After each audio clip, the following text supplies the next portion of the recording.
नमस्कार दोस्तों, मेरा नाम है भरत विजय चव्हाण और मैं आप सभी का मेरे YouTube चैनल के आखिरी सफर इस सेगमेंट में स्वागत कर रहा हूं। दोस्तों, हमारे देश में ऐसे काफी सारे केसेस होते हैं जो केसेस पुलिस सॉल्व नहीं कर पाती। पुलिस हो या सीबीआई हो, ये सॉल्व नहीं कर पाते और इन द एंड काफी कुछ सालों बाद वो कोर्ट में एक क्लोजर रिपोर्ट सबमिट करते हैं।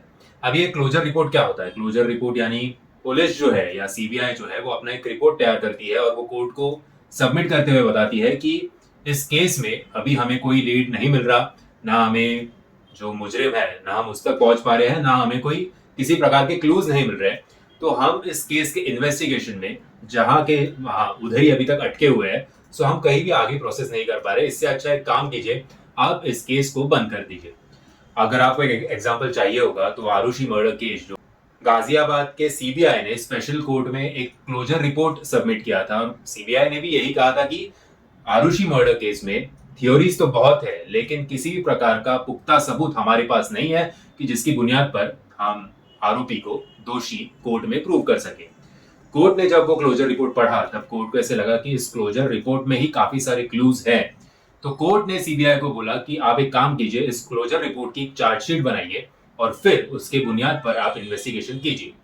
बाद में आरुषि की जो माँ बाप है उन्हें लाइफ सेंटेंस की सजा सुनाई गई। उसके बाद इलाहाबाद हाई कोर्ट ने इन दोनों को बरी कर दिया गया। एनीवे, सो ये वन ऑफ द एग्जांपल था कि क्लोजर रिपोर्ट क्या होता है। दोस्तों, आज की कहानी है मोहाली पंजाब की। वहां पे ड्रग कंट्रोल यूनिट में नेहा शोरी नाम की एक ऑफिसर थी। इस केस का क्लोजर रिपोर्ट के साथ डायरेक्टली संबंध है क्योंकि पंजाब पुलिस ने जिस प्रकार से इस केस की इन्वेस्टिगेशन की है और बाद में जो क्लोजर रिपोर्ट सबमिट किया है, उस क्लोजर रिपोर्ट के द्वारा अनेक प्रश्न उपस्थित होते हैं कि ये कैसे पॉसिबल है। अगर आप ही सोचिए, क्या एक इंसान खुद को 2 बार गोली मार सकता है? बिल्कुल नहीं। एक्सपर्ट्स की माने तो कोई भी इंसान जिसको सुसाइड करना होता है वो ना खुद को 2 बार चाकू मार सकता है ना खुद को 2 बार गोली मार सकता है। क्योंकि अगर एक बार किसी ने हिम्मत करके चाकू मार भी दिया तो वो चाकू मारने के बाद जो दर्द होता है उस दर्द की वजह से उसका सुसाइड करने का इरादा जो है वो बदल जाता है। इसलिए कोई भी इंसान 2 बार खुद को चाकू नहीं मार सकता। और अगर यही सिनारियो अगर हम रिवर्स करके गन्स के बारे में सोचे, बुलेट्स के बारे में सोचे, तो चाकू का दर्द तो इतना कुछ बड़ा नहीं होगा जितना एक बुलेट की वजह से हमें चोट लग सकती है या फिर बुलेट की वजह से हमें दर्द सहना पड़ सकता है। लेकिन पंजाब पुलिस का तो ये मानना है कि एक ही इंसान ने खुद को 2 बार गोली मारी है और वो भी पहली गोली सर में और दूसरी गोली सीने में। तो पहला जो मैंने एग्जांपल दिया कि खुद को 2 बार तो मार ही नहीं सकता है गोली, उसको और पहली गोली सर पे मारने के बाद कोई इंसान खड़ा होकर फिर एक बार हाथ में बंदूक लिए खुद के सीने में गोली मार सकता है क्या? ये आई थिंक अगर होता होगा तो सिर्फ साउथ इंडियन फिल्मों में होता होगा। रियल लाइफ में तो ऐसे बिल्कुल हो नहीं सकता, पॉसिबल ही नहीं है। एनीवेज, ड्रग्स का और पंजाब का बहुत गहरा नाता है, ये तो हम सब जानते ही है। पंजाब को एक फिल्म के बाद उड़ता पंजाब भी कहा जाता है। पंजाब के जो यंगस्टर्स है वो ज्यादा करके नशेड़ी हो चुके हैं, ऐसे भी कहा जा रहा है। और इस सब में नेहा शोरी नाम की एक ड्रग कंट्रोल ऑफिसर थी। नेहा शोरी इस ऑफिसर को जिस ऑफिस में वो बैठी थी उस ऑफिस में घुसकर एक आदमी ने 2 बार गोली मार दी। तारीख थी 29 मार्च 2019। 4 साल बीत गए हैं। 4 साल बीतने के बावजूद अभी भी पुलिस जो है वो ठीक तरह से इन्वेस्टिगेट नहीं कर रही है और पुलिस अभी क्लोजर रिपोर्ट की मांग कर रही है। ध्यान देने वाली बात यह है कि नेहा के फादर जो है, जिनका नाम है कैलाश कुमार शोरी, वो एक वॉर हीरो है। 71 की वॉर में उन्होंने खुद से पार्टिसिपेट किया था, इंडिया को वॉर की उस मुसीबत के टाइम से बाहर निकाला था। और इतने बड़ी हस्ती को, इतने बड़े हीरो को दर दर की ठोकरें खानी पड़ रही है खुद के बेटी को जस्टिस दिलवाने के लिए। जहां पंजाब के कोर्ट से उन्हें न्याय नहीं मिल रहा तब उनके फादर जो है वो अभी Punjab and Haryana high court तक उन्होंने अपील की है और उनकी मांग सिर्फ इतनी ही है कि बाबा, पंजाब पुलिस से ये हो नहीं पा रहा है, आप ये केस जो है वो सीबीआई के हवाले कर दो और मेरी बेटी का मर्डर नहीं, ये डबल मर्डर का केस है और एक बहुत बड़ी कॉन्स्पिरेसी को या फिर एक बड़े रैकेट को मेरी बेटी एक्सपोज करने वाली थी, उसी डर की वजह से मेरी बेटी को मार दिया है। अब पंजाब पुलिस की क्या थ्योरी है? पंजाब पुलिस की थ्योरी ये है कि बलविंदर नाम के एक पुरुष ने नेहा को उसके ऑफिस में घुसकर 2 बार गोली मारी और कुछ समय बाद ही, यानी कि अगर नेहा को सुबह गोली मारी होगी तो दोपहर को बलविंदर ने खुद को 2 बार गोली मारकर सुसाइड कर दिया। अब उसके ऊपर पुलिस ने ये कहा था कि पहली गोली बलविंदर ने खुद को यहाँ मारी और दूसरी गोली यहाँ पर। पोस्टमार्टम के लिए जब बलविंदर की लाश भेजी गई तो पोस्टमार्टम रिपोर्ट में ये सामने आया कि पहली गोली सिर के यहाँ से गुजर कर गर्दन के यहाँ पे अटक गई थी, दूसरी गोली सीने में धस कर बैक साइड पे अटक गई थी। सो जो गोली यहाँ से यहाँ अटकती है वो क्या इंसान खुद को 2 बार गोली मार पाएगा, इसके ऊपर पंजाब पुलिस के पास कोई भी आंसर नहीं है। और खास तौर पे यहाँ के जो पेरेंट्स है वो इस बात पे ज्यादा जोर लगा रहे हैं कि ये डबल मर्डर का केस है, आप इसे सीबीआई के हवाले कर दीजिए। लेकिन ना पंजाब गवर्नमेंट इस बात को कोई इंपॉर्टेंस दे रही है, ना ही पंजाब पुलिस। पंजाब पुलिस का मानना यह है कि बलविंदर सिंह के नाम एक मेडिकल शॉप था जो 10 साल पहले उस मेडिकल शॉप पे रेड पड़ी थी। और 10 साल पहले यानी कि 2009-10 के आसपास नेहा जो है वो तभी एक न्यूली ज्वाइंट ऑफिसर थी। नेहा की उम्र तभी करीबन 26-27 साल रही होगी। ऐसे भी नहीं है कि नेहा ने खुद से वो रेड कंडक्ट की थी, वो बस उस रेड का एक हिस्सा थी। जब शॉप पे रेड पड़ी तो शॉप में करीबन 32 अनलिस्टेड ड्रग्स थे, जो ड्रग्स कोई भी मेडिकल शॉप रख नहीं सकता, और अगर रखना होता है तो उसके लिए खास परमिशन लेनी पड़ती है। लेकिन उस प्रकार की कोई भी परमिशन बलविंदर के पास नहीं थी, इसलिए बलविंदर का जो मेडिकल शॉप है वो बंद कर दिया गया, उसका लाइसेंस कैंसिल कर दिया गया। बलविंदर कोर्ट पहुंचा, कोर्ट ने भी उसका सस्पेंडेड लाइसेंस जो है वो रिन्यू करने से मना कर दिया।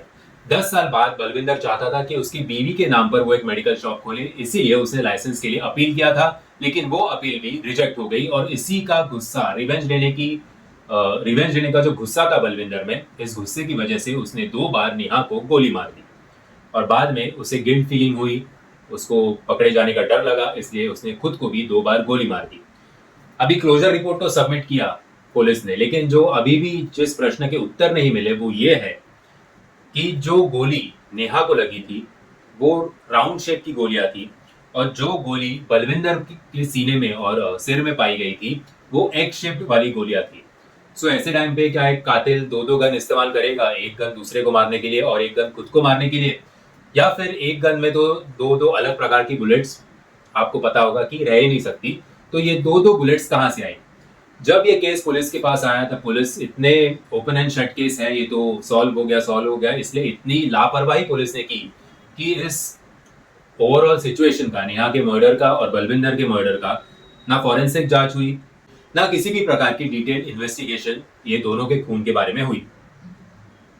नेहा के पेरेंट्स का ये मानना है कि नेहा इसलिए मारी गई क्योंकि 14 जुलाई 2018 को नेहा ने खुद के ड्रग ऑफिस के सीनियर्स को एक रिपोर्ट सबमिट किया था, जिस रिपोर्ट्स में पंजाब के अनेक बड़े पॉलिटिशियंस, पुलिस और खुद ड्रग कंट्रोल ऑफिसर्स के नाम शामिल थे। और साथ ही में पंजाब में 23 नशा मुक्ति केंद्र जो है उनके रिपोर्ट्स नेहा ने अपने सीनियर ऑफिसर्स को सबमिट किए थे। रिपोर्ट के अनुसार तकरीबन 100 करोड़ रुपयों के मेडिसिन, जिसका नाम है ब्रूफिन नॉर्फिन, वो मेडिसिन ऐसे थे जिसका कोई पेपर वर्क नहीं था।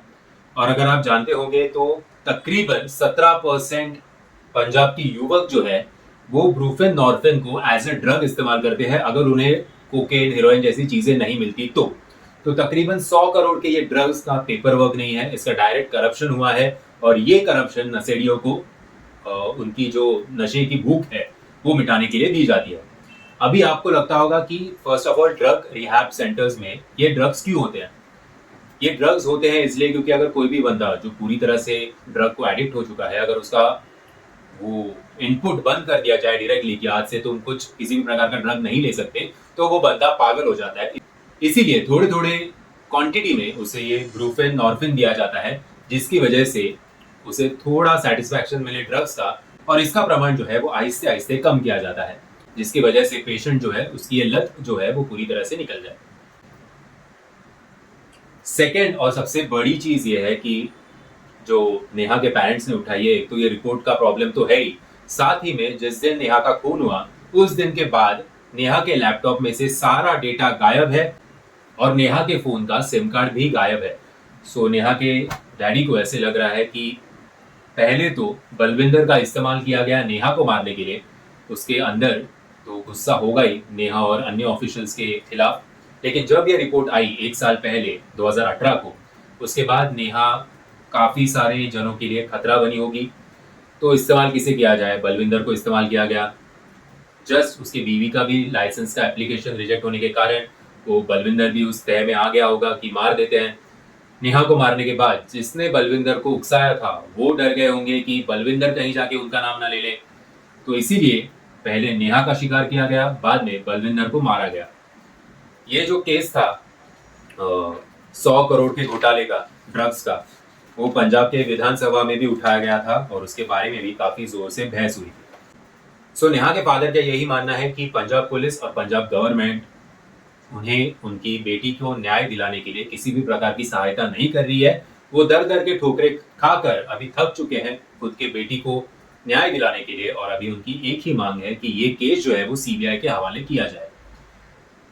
दोस्तों, ये एक ऐसा केस था जो लड़की एक होनहार ड्रग कंट्रोल ऑफिसर हो सकती थी पंजाब जैसे राज्य में, जहां पे युवक जो है वो आउट ऑफ कंट्रोल जा रहे हैं, नशेड़ी होते जा रहे हैं। उसी पंजाब में जब एक लड़की उस राज्य को बेहतर बनाने की कोशिश कर रही थी, तब एक बड़े कॉन्स्पिरेसी का वो शिकार हो गई। दोस्तों, मैं आशा करता हूं ऐसे जो ईमानदार या कर्तव्य दक्ष ऑफिसर्स होते हैं उन्हें अपना काम ईमानदारी से निभाने दिया जाए और हमें ऐसे होनहार ऑफिसर्स खोने ना पड़े। दोस्तों, अगर आपको ये वीडियो पसंद आया होगा तो याद से वीडियो को लाइक, शेयर और चैनल को सब्सक्राइब करना मत भूलना। जय हिंद, जय महाराष्ट्र।